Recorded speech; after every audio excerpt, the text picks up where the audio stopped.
BetOnline is the world's most trusted betting platform and your number one source for everything football. BetOnline has every stat, every matchup, and even live odds and spreads to bet on during the games. Think you know your stuff? Get in on our $200,000 mega contest and pick 5 games against the spread every week for your chance to win weekly prizes and a share of $200K. When the game's over, head on over to our online casino and get in on a game of blackjack or poker, or unwind with one of our over 150 slots games. Head to the website today to get in on the action. Bet online. The game starts here. Welcome to Bleav in the Arizona Cardinals, part of the Bleav Network, joined by former tight end and Super Bowl 33 participant Ed Smith. My name is Javon Adams. Be sure to subscribe, comment, rate, and follow this podcast and tell all of your Arizona Cardinals fans and friends to do the same. You can also watch us on Bleav TV around the country, in airports, and on YouTube. Read the top Bleav stories at si.com and follow us across all our Bleav socials. Bleav in the Arizona Cardinals. Again, my name is Javon Adams, and with me is the one and only Ed Smith. What is good, my brother? Prepping, man, for hopefully a much better week of prognostication across the league. Obviously, we talk about our Cardinals, but, my thing, man, I'm, just getting a little bit of that itch. I've been placing a couple nickels on some of these games, nothing large or anything like that, but, obviously using our partner to get involved and get in the game. Yes, sir. And it's been fun, Nothing crazy, just a little here and there. But I'm, getting the terminology and stuff down. I throw little parlays out there and stuff like that. So just having some fun with it, Nice. I like it. And so we do this thing twice a week on Mondays and Thursdays. Mondays, we look back on the game that just took place. And then Thursdays, we look ahead to the upcoming opponent. And so the opponent this week, because the Cardinals are playing 3 home games in a row, this is number 2 in that 3-game homestand, I guess, if you will, is the Detroit Lions coming in. Both teams are 1-1, according to Bet Online. If you go to betonline.ag, you'll find the Detroit Lions are favored by 2.5, so -2.5 favorites. So I want to get into this. Both teams are coming in at 1-1. Cardinals got here by losing to Buffalo 28-34, and then they beat down the Rams 48-10. The Detroit Lions, they beat the Rams, and I'm going to play that game that you should never play, especially in the National Football League, is that game of association when you have common opponents, when you have opponents in common. And then they lost to the Bucks 16-20 last week. So I want to, before we get into this, there's something that's been going on, or that's been reported really since after week 1, and then again this week after week 2's games, about offense, about the passing stats being down. And it's interesting because, again, we have Kyler Murray. Kyler Murray had a great passing game in week 2, not so much in week 1, 160 some yards, I Bleav was his total, but really exploded. And it seems like because the quarterbacks are suffering a bit, that everybody's up in arms and saying there needs to be more adjustments to rules to be able to favor the offense, which I think is silly, as opposed to, and this is something that a couple of stats, the Saints and the Cardinals are the ones that are really putting their foot, at least 2 weeks in with a small sample size, being able to see their offense really outperform the rest of the league. And the reason for that is play action, which I never thought that we would be able to say when it came to the Arizona Cardinals with Kyler Murray, that play action would be the key. Your thoughts on the first couple of weeks of the passing yards being down when it comes to quarterbacks around the league, and the Cardinals being that outlier, so to speak? Well, I think, as far as fans, a lot, they look through the eyes of fantasy football, for one. That's a big thing when it comes to how, the stats come into play here. For me, everybody's a little spoiled. I think what we're seeing is a little more of the running game coming back and becoming important enough to implement with some of these teams, and that obviously brings the passing numbers down. But I mean, for a little while, short 5 to 10 years ago, like that window, it was, I mean, it was like everybody was like, there's no need for a running game. We're just going to throw the ball all over the place. And, and some of these numbers get inflated like that. And, we're seeing a decline now over the last couple of years, but I actually like a more balanced attack. As far as our Cardinals here, it's actually a nice thing to see. Getting Murray under center a little more. They're probably doing it, and he's fighting it a little bit because that's not his favorite thing to do. But I think it's a necessity, and I think the game plan should implement even more of that for the Cardinals because, as you mentioned, play action is a beautiful and valuable thing. It's not so much. I mean, you still do a little bit of it in the pistol and stuff like that, but it doesn't have the same effect as when you see that running back 7 yards deep, quarterback stretching it out there like he's actually going to give it to him. It's more of a visual for those linebackers. Sucks them up, gets them moving left. I think that's a great thing. So I hope we see more of it from our Cardinals here and across the league. I got Mahomes in my fantasy two teams, and obviously I want to see him throwing like 5 and 6 a game, touchdowns a game. But I understand, we're maybe moving away. They might have to throw the ball more with Pacheco going down. But it's actually nice to see a more balanced attack across the league and make some of these games. What happens? Another thing, Jay, it's the Madden effect too. I was just about to say the games. Yes, sir. Yeah, everybody plays the video games, and that's the way we're supposed to be playing in the NFL as well. You play one of those and you throw the ball 60 times, run the ball twice, that type of thing. So, it's also an effect, man. I'm actually glad to see some of these teams, respecting the running game a little more and doing it a little more. And, I like the balance effect that it gives us. I agree wholeheartedly with that because it's almost as if if you're passing so often and you're getting these completions, then stop it. If you're the defense, now the defense has adjusted, and one of the things that I've been hearing and reading is that those too high safeties. So using those too high safeties are doing a lot of maybe those underneath throws. And so and this is one of the things I think that Kyler's going to have to really probably take advantage of in this game coming up against the Lions as we start to really evaluate this and break it down, is that going underneath is okay, but making sure that you're not abandoning the running game. But I think what happens is quarterbacks, especially the ones that are used to putting up these gaudy numbers, they get a little bit impatient and they want to push that ball down the field. And that's what these defenses that are imploring or deploying the safeties that are too high, so like dropping them back a little bit. That's what they're looking for. That you can get some interceptions, or you can be able to get to force them into 3rd and long situations, or whatever the case may be, and that makes you more predictable. Mahomes had to make that adjustment last year.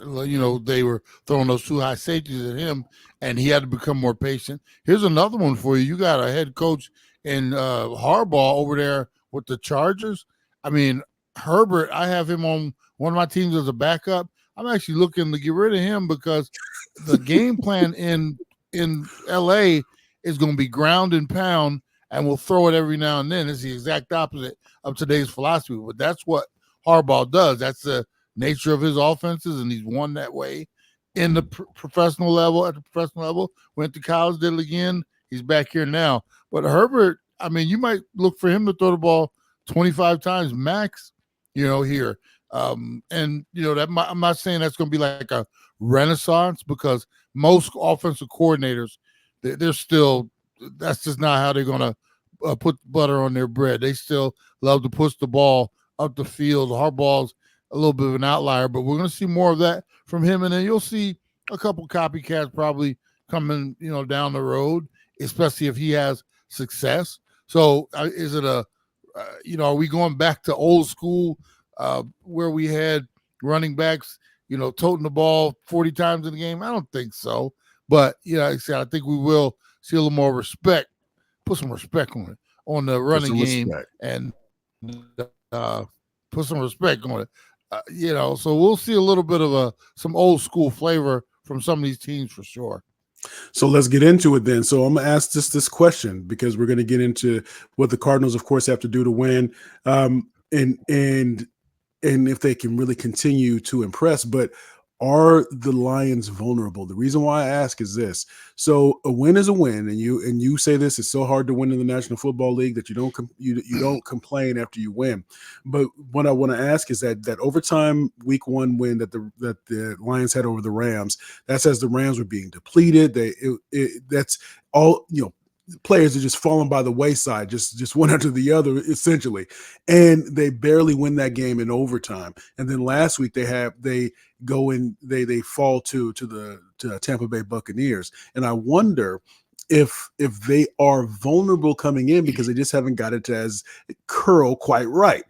Do you think that the Lions could be vulnerable, especially if we're looking at maybe the Cardinals, if they're able to continue to push the offensive boundaries and continue with that play action and take advantage of maybe getting some big plays down the field?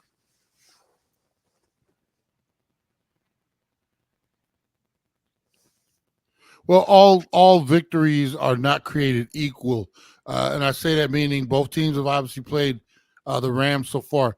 The Lions got the Rams in game 1, and they were down. They were relatively healthy. They actually beat up on the Rams to get them to the point where they lost Puka in that game, and they lost a couple linemen, and they survived. By the end of that game, going into overtime, they were hanging on by a thread. Detroit got the ball in overtime. Rams were just totally out of gas. Ran down the throat, got the touchdown. Game over. We got the aftermath of the Rams playing that Lions game. They came in even worse. Lost Cooper during the game. Already down a couple linemen. Looking on the waiver wire, raiding everybody's practice squads and stuff like that. So we were able to complete. It was like two friends beating up on the same dude, right? But we got to beat up on the dude second after the first dude pummeled him, and it was a little easier job for us. One of the things about the Lions, the worst thing that could have happened, in my opinion, was that loss last week to Tampa Bay, because they're going to come in here pissed off. All 1-1s aren't created equal. We actually played a pretty good game in Buffalo. Lost, should have probably won that game. Then we obviously beat up on the Rams. They win a game against the Rams with OT and then let Tampa come into their building and take something out of their refrigerator. So they're pissed off. And I think we're going to get a much more focused team coming in here. And it's going to be a battle. I mean, we're going to we'll talk about what we need to do to stop them and vice versa.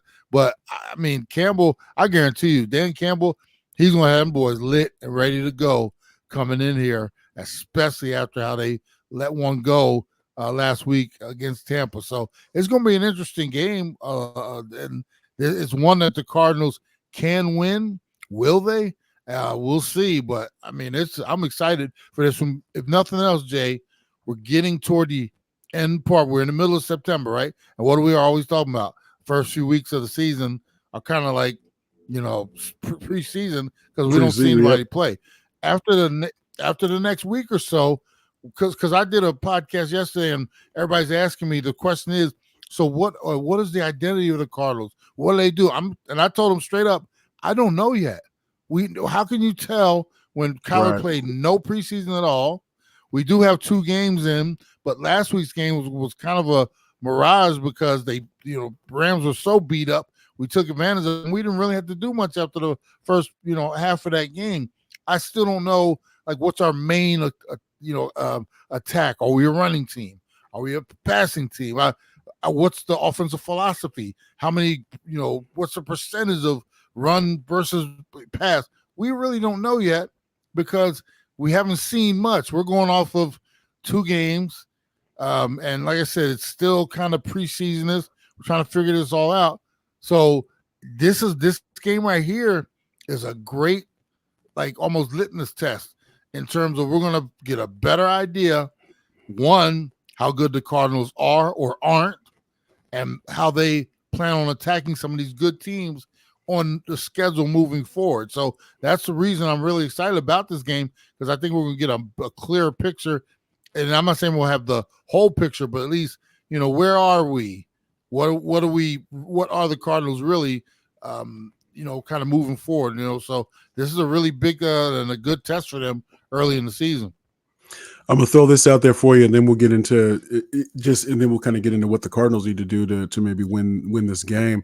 But if you're looking at it again, you can't really extrapolate too much because it's just 2 weeks. But last week, Goff threw the ball 55 times, or attempted drop back to pass 55 times.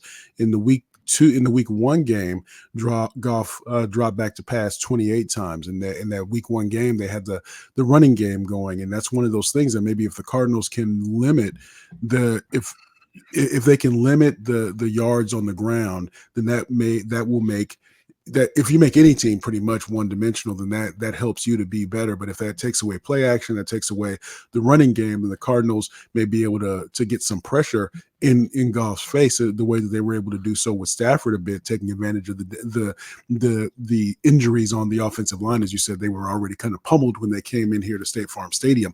Is that something you think? Is that maybe one way in which to look at it? Like that might be a weakness if you can limit their ground game, and that can open up so many more possibilities for the Cardinals. You absolutely, it is. The thing that was strange for me is that Detroit got away from their identity. We know what they are because of what we've seen over the last couple of years. We're kind of in transition phase over here with Kyler getting back into the offense after missing a greater portion of last season. New to everything, new wide receiver, new weapons, stuff like that. So we're still trying to figure things out here. Over in Detroit, they know what their identity is and how they play best. They are a smash mouth running team as far as offense with a good, not great, good quarterback, play action, keep them in the 25 to 30, 35 passes per game range. They got totally out of character last week, and even their side, when I talked to them yesterday, they were confused about that too. It's like, how are you going to have him drop back 52 times? That's not our game plan, especially because it wasn't a game where they were behind by 20 trying to climb back in it. That was a game that was back and forth. They should have won that game, and it was close. But yet you look at the stats, and they had him throw the ball that many times. Now, I guarantee you they look at the same tape and everything we do, and they know where their strengths are. We better get ready. This is one of those games where you better have the chin strap extra tight because it's coming as far as the offense, the defensive front of the Cardinals and your linebacking group. They better be strapped on real tight, especially early in the game, because they're coming after you. It's going to be downhill and fierce. And if they are allowed to do that, that makes Goff a totally different quarterback where now he can do the play action, medium range passes. You maybe take a shot over the top with St. Brown and stuff like that. So, like, how they got out of, I don't even know if Tampa necessarily forced them out of their character last week. For some reason, they just decided to go that route. I guarantee you they're not going that route this time around, and it's going to be a much different game when it's all said and done, because I plan on them staying within themselves and getting that running game going early, and that means we better be there to stop it. Otherwise, it's going to be a long day for the Cardinals. All right, so Bleav in the Arizona Cardinals. He's Ed Smith. I'm Javon Adams. So in terms of from the offensive side of the ball for the Cardinals, can the Cardinals keep it up? And can they put another complete game together? Because game one was not a complete game. It was a tale of two halves. Game two, that was a complete game. They stuck with the run. They did what they needed to do, play action through all three phases of the offensive game when you look at run, pass, and play action. Do you think that the Cardinals will stick with that and try to build on it and maybe expand it a bit by maybe having them under center a little bit more, or to be able to try to do things to really keep Marvin Harrison Jr. in the game, and maybe instead of just 4 receptions, maybe we get 7 or 8, and maybe it's not 130 yards, but maybe it's 100 yards, but he's involved in the game that way. What do you think in terms of what the Cardinals will do in Petzing, the game plan that he'll put together for the Cardinals this week? Well, I'll say one thing: they better come with a game plan similar to what they did last week. And we talked about it last week or earlier this week when we were wrapping up the game against the Rams. You got to come with some wrinkles. It can't be the same game plan. You can have the same tack. It just has to look different.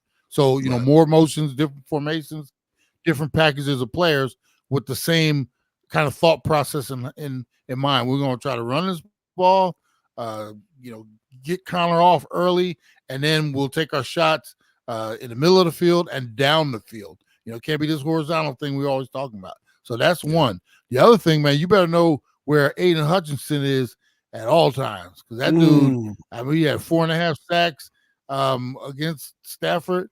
And that's one of those. He was, I don't know what happened in the second half, because he just vanished, and Baker was kind of untouched in the second half.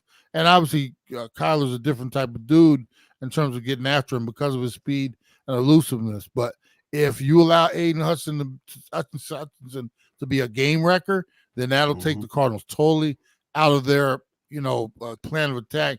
And like I said, I do think that they should be really trying to run this ball, and then, you know, taking some shots with Marvin, et cetera, et cetera. But man, I'm looking across the other way, and I'm seeing that dude. You better have a plan to block him and the rest of their front as well, because they get after it. So, you know, for me, can't be the same game plan, but it should be the same philosophy. Let's mix it up a little bit. Like I said, make it look different, make it taste the same as last week, and use that formula. You know, if we ban our running game too early, Jay, it's going to be such a long day. And if they don't get in, you know, under center and everything's out of the pistol and stuff like that, and becomes too vanilla, we could also be in trouble. So early on, I'm watching those type of things. I'm watching to see, is Kyler getting under center a little more? Are they using motions? Are they giving us different formations with different packages? 3 wide sometime, 2 tight ends sometime, 2 backs and 2 tight ends sometime. You just got to mix it up.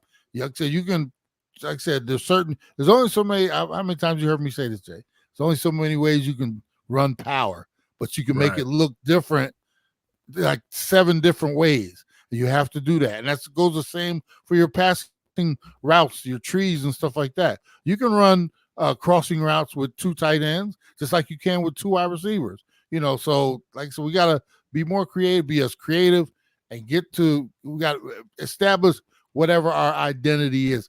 That's what we should do. By time next week, this time, when we're wrapping up this game, let's start forming. You and I try to figure out what are the Cardinals. We should be starting to see that, being able to say they're a running team that does a lot out of this formation, and that we should be able to see after this game a little clearer what is the identity of the Cardinals. If we're still next week, this time we're still, I don't know, then that's not a good sign. We should start seeing more of what they claim to be.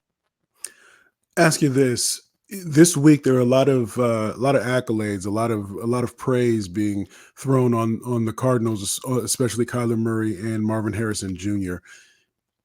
Does that worry you at all? If you were a coach in the facility, does that worry you that not that their head will get so big, but that maybe instead of last week going into the Rams game, they were focused 100%. Let's say if everybody was giving 100% in terms of effort and focus, not even effort, but focus, maybe this week it's 90. And that difference between 90 and 100 could mean that you lose by a field goal or lose by 6 points. Does that worry you at all if you're a coach in that facility? It doesn't, because for Kyler, everybody's been telling him how great he is from, you know, since he was probably 8, 9, 10 years old. He's heard it from, you know, so many different people at so many different levels. Doesn't bother me at all, as long as he continues to, you know, mature as a franchise quarterback. We saw a glimpse of lack of maturity last week when the questions were asked about the connections with Marvin Harrison. It was almost like deja vu all over again. Didn't like that. But after a good game, obviously, you get all the flowers. Everybody loves you. The best thing since sliced bread. We'll see what happens when some adversity and stuff comes up. As far as like Marvin Harrison, I'm glad he had a great game, and I hope everybody was patting him on his back, because I think he needs the confidence. He seems like he takes after his dad a lot, not just his play on the field, but also his personality and how he approaches the game. His dad, I mean, have you ever heard? I don't even remember ever hearing a quote from him in the paper. Even when all the things he did, he never heard from. And thus far, we haven't heard a lot from Marvin Harrison. I'm sure he's had a bunch of microphones in his face. Just mellow dude. Obviously he hasn't said anything controversial. Let's keep it that way. But as far as the accolades and everybody patting everybody on the back, you always have to remember last week you don't get to take any of those points from or sacks or anything like that from that game and drag them with you for this one right here. So, and I always talk about, coaches used to always remind us, we come in on Monday after a game, I don't care how bad it was or how good it was. We look at it, we evaluate it. Now it's time to move on and correct the things we can correct and continue to do the things that we did well. So, good coaches will remind you, I don't care what we did last week. Now the focus is now on the Lions. Let's go. So I'm sure that sentiment was passed along, because it's a young group as far as coaches and players. So I'm sure everybody's enjoyed watching the film on Monday. As far as my watch tells me, it's now Thursday. So it's time to be thinking about the Lions and what we can do to try to get a victory here. All right. So before we get into what the Cardinals need to do to win, I want to ask this. So when you hear, because a lot of the verbiage that Gannon will use, or Petzing, or the defense coordinator is escaping me right now, but you hear the players start to use those phrases too. Is that a positive sign of the culture of the coach getting through to players? And the reason I would say yes, but I want your thoughts, because it makes me think there are some things that I say to for example, to my youngest, Elijah. And so when I'm talking to him as he's in college, and so he happens to be using some of the phrases or some of my, and I'm thinking, well, you was listening, you was paying attention. How about that? And I think it's a positive thing, but you've been in those locker rooms. Is that a positive thing? It is, and just like with your sons, it's almost like you're surprised that they're listening and they're retaining it, but it's almost like, hey, we're speaking the same language now, and that's a good thing. When you start talking, that means everybody's paying attention, and we're starting to get it a little bit. So I do think that's encouraging that Cardinals, the players are starting to speak like the coaches, because like I said, it's almost like we're on the same page, speaking the same language now. And that's, can't be a bad thing. I like that. So what do the Cardinals need to do to win? As you're formulating your thoughts, one of the things that I'm saying is, from a defensive side of things, Buddha has to show out the same way he showed out in week 2, because he was really impressive, sniffing out some plays. And this is not unusual for him, but I think you mentioned it last season that it could be that, given the fact that Buddha is, that as you bring more talented players in, the guy that was shining when you weren't necessarily great, he might drop into the pack a little bit and doesn't shine or flash as much. But Buddha was definitely all over the place. He left his mark, and so did Gardeck. And I think that was from design blitzes and trying to do things to manufacture pressure, since we know that we have some injuries when it comes to for the rushers. So that's going to be key. The first key for me is that to make sure that we're manufacturing those blitzes and that pressure to keep Goff kind of off kilter. But I think you mentioned it even more so, is that the defensive line has to be ready for them to, and those linebackers be ready for them to move that ball, to try to run that ball and establish the run, which will open things up for them. That's number 2. Number 3, I'm going to say Petzing. Make sure that you develop this game plan to keep Kyler under center, and not when it's predictable. What say you, sir? I'm right there with you. One of the things one of the strengths of the Detroit Lions is the offensive line that they've put together. It's really impressive. And for us to, you mentioned we're going to have to manufacture some pressure. That comes with some risks, because we can't get to, in my opinion, we're not talented enough to line our front 4 up, or even 5, and just say, go get them. I think they're talented enough to ward us off in that manner. So what does that mean? Well, if we're going to get Goff off his spot, that means we might have to be a little more creative where we bring people from, off the edges, maybe some zone blitz, where you drop someone from the line into an area where that's vacated by a linebacker that's blitzing. So there's all kind of creative ways to do it. The problem is when you do stuff like that, you open yourself up for the big plays, because if they pick it up, obviously, our secondary is at best not the strength of this defense. So what you're doing is if you're bringing pressure, it better get there. Otherwise, you're going to get caught with your pants down, and that's when big plays happen. So and the other thing, you have to be creative how you do it, Jay. You can't have guys, telegraphing, "Hey, I'm coming." You got to get real creative with guys last second, bringing the pressure. And I mentioned the zone blitzes where you got somebody retreating to take care of that spot. And I remember the first time I was watching tape and I saw a big old defensive lineman, take a step and then drop in the coverage. And I'm like, what the hell is that? But that's how it happens, So in order, so we got to stop their run game first, put some pressure on Goff, and tackle as a group. We got to do everything. In my opinion, this is one of those, we have to play the perfect game, or there's no such thing as perfect game, but as near as perfect game with no mistakes, no penalties on third down to extend their drives, or on our side, stop our drives. We have to be smart, get after it, tackle, et cetera, et cetera, et cetera. Because once again, we're playing against a team, in my opinion, that has better talent. So they can make more mistakes and overcome it, whereas we can't. So we have to be disciplined in what we do, get after it. Offensively, I'll say that real quick. We have to be aggressive down the field. No more, we got away from it. Last week was good.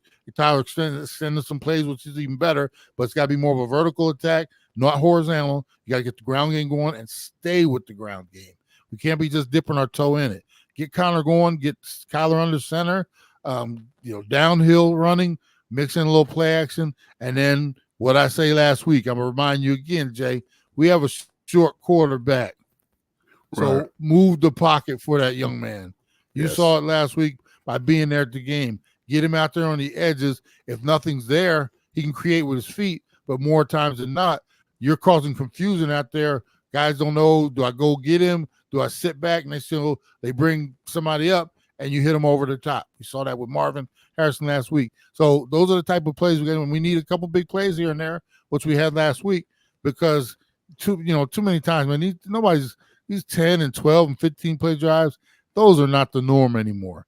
Normally, you're scoring more from either half field or even from our side of the field, more frequently, So you can't rely on the long drives. I'm not saying long drives aren't good, because those are clock eaters, possession extenders, and stuff like that. But we have to every now and then have a big play in our pocket. So if we do that, we do all that, we have a chance to win this game. But if we come out and everything is, read option, and it's throwing it out to the right, throwing it out to the left, and Kyler's just standing there in the pocket, not moving around, we'll be in trouble in this game. So, follow those keys. And then once again, I'll say it again, be creative with what you do. You don't have to, so you can do the same thing. You just got to fool everybody and make it think it's different, so. Yes, indeed. So now let's pick it. So, again, according to Bet Online, right now as we record this, it's the Lions -2.5, and typically when you're at home, you get 3. So it's almost like it's a pick 'em in a way. But I would say, man, I'm good. Maybe so I don't jinx. No, I'm gonna pick my heart. I'm not going to do the anti-jinx thing. I'm gonna think. Actually, I do think that the Lions by 3. Lions by 3. I think it'll be a low-scoring game. It might be lower scoring game, because I think the total points is 51.5. So I think it'll be under that. Maybe it'll be 24-21, something along those lines. But yeah, so that's what I got. What you got? Okay, yeah, no, so the Lions are actually favored by a couple, right? Lions by 2.5. Okay, so that means you read it wrong. If this was back in Detroit, they would get a 3-point. Okay, so yeah. A 5-point. So not a pick 'em, but and I picked this game before I saw any of the numbers. I had to make a choice yesterday, And as much, and I love our Cardinals. I hope they win this game, but I see this as a bounce back for the Lions only because they have more talent. At some point, we continue to draft well, get a few big time free agents in here. We'll be able to say we have as much talent on the field as any team in the league. Right now, we don't. So I'm going 27-23 Lions, which is very respectable. You would like to protect all your home games and win every one of them, but I just see the Lions having a little more talent, probably coming in with a clearer game plan as we're still trying to establish what type of team we are. And there might be some fighting, not necessarily fighting, but like trying to get your child to, and I'm not calling Calamari a child, but trying to potty train him. You're just trying to get him to do this thing. And we've all been there before, and they want to fight you all the way to the bitter end, tooth and nail. And getting him under center, in my opinion, is something that they have to try to do more and more and more, where he's comfortable with it. And he's going to fight, in my opinion, he'll probably fight him all the way through it. And it takes away from some of the effectiveness that I think, and options to do other things, because, if you're not doing it, you can't fake it. So I do think if they continue to move him in the right direction, get him under center more, roll him out more, it'll be better for us. But I think the Lions have more talent and they win this game. Like I said, 27-23. So I do hope that that in terms of in the film session, that they were stopping and rewinding, especially when Kyler was under center.